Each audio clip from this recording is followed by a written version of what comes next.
559년 고구려 제25대 왕 평원왕이 즉위했습니다. 이름은 양성이며 양원왕의 장남입니다. 그는 양원왕 제위 13년인 557년에 태자로 책봉되어 이미 후계자로 내정되어 있었으나 그 정치적 기반은 결코 안정적이지 않았습니다. 직전 왕위 계승 과정에서 귀족 세력 간의 유혈 충돌이 발생했으며 일본 서기에는 추군과 세군이 서로 왕위를 옹립하려다 수천 명이 사망하는 사태가 있었다고 전합니다. 평원왕은 추군 측의 중부인 소생으로 즉위하여 전국을 수습하는 동시에 왕권을 강화해야 했습니다. 560년 북제의 폐제가 평원왕을 요동군공 고구려왕으로 책봉했습니다. 이는 외교적 정통성 확보에 중요한 진전이었습니다. 같은 해 평원왕은 시조묘가 있는 졸본에 직접 제사를 지내러 다녀왔고 귀환 중 자신이 거친 각주와 군의 사형 제외 죄수들을 사면했습니다. 왕실의 권위가 흔들린 직후였던 만큼 이 사면은 민심을 얻고 즉위 정당성을 내세우려는 정치적 상징 조치였습니다. 561년 궁궐에 괴이한 새들이 모여들었고 여름에는 큰 홍수가 발생했습니다. 이처럼 하늘의 이상징후는 당시 백성들 사이에서 왕조에 대한 불안감을 키우는 계기가 되었으며 평원왕은 이를 무마하기 위해 진나라의 사신을 파견하며 대외적 안정감 확보에 힘썼습니다. 562년 진나라 문제는 평원왕에게 영동장군이라는 관작을 수여했습니다. 이는 단순한 예우가 아닌 남조와의 실질적 외교 연대이자 군사적 협력 관계를 염두에 둔 외교적 승인이었습니다. 563년 여름 고구려는 큰 가뭄에 직면했습니다. 평원왕은 자신의 식사를 줄이고 산천에 기도하며 백성과 고통을 함께 나눴습니다.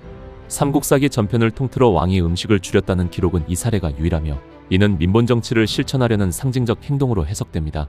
565년 평원왕은 장남 원을 태자로 삼았습니다. 이는 왕위 계승 안정화 조치로 부왕 양원왕 즉위 초기의 혼란을 반복하지 않으려는 사전포석이었습니다. 또한 같은 해에 북제의 조공 외교를 이어갔습니다. 이 시기 북중국은 북주와 북제의 대립 속에 흔들리고 있었고 고구려는 외교적 중립과 양다리 외교를 통해 국익을 도모했습니다. 571년 평원왕은 군사훈련과 사냥을 목적으로 폐하 벌판으로 나가 50일간 체류했습니다.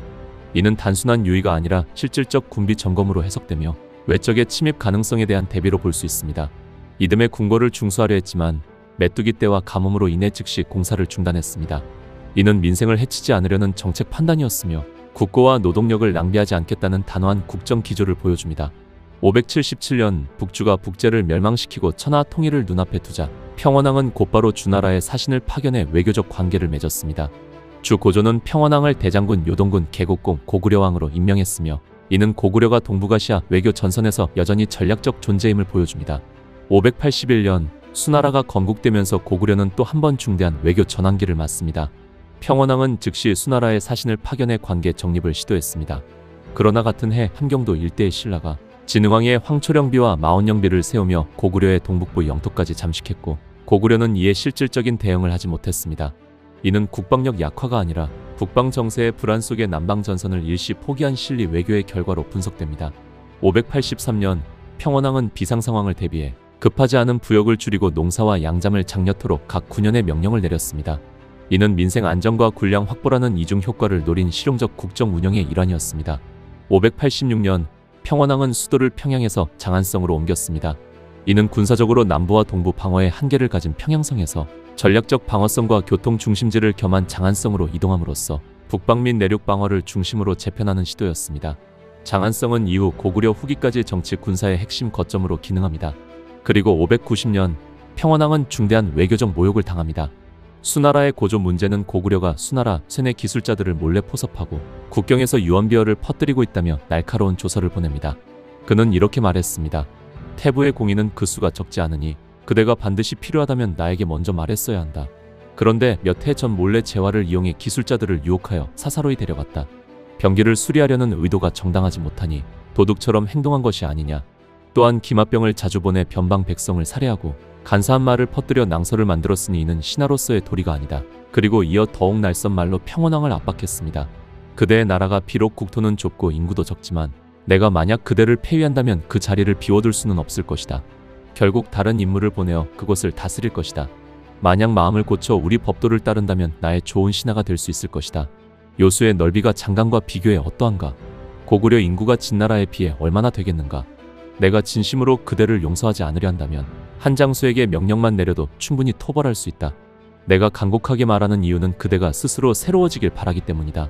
이 조서는 단순한 경고가 아니었습니다. 수고조는 고구려를 사실상 조공국으로 여기며 국왕조차 폐위할 수 있다고 선언한 것입니다. 평원왕은 이 조서를 받고 충격을 받았으며 일시적으로 사직을 고려할 정도로 황공했습니다. 그러나 끝내 실현하지 못했고 제위 32년이 되는 590년 겨울 평원왕은 붕어했습니다. 그의 치세는 외적으로는 수나라, 북제, 북주, 진나라, 신라 사이를 종행하는 복잡한 외교 전선 속에서 생존을 모색해야 했고 내적으로는 전 왕대의 내정과 반란으로 허물어진 왕권을 재건해야 했던 고난의 시기였습니다.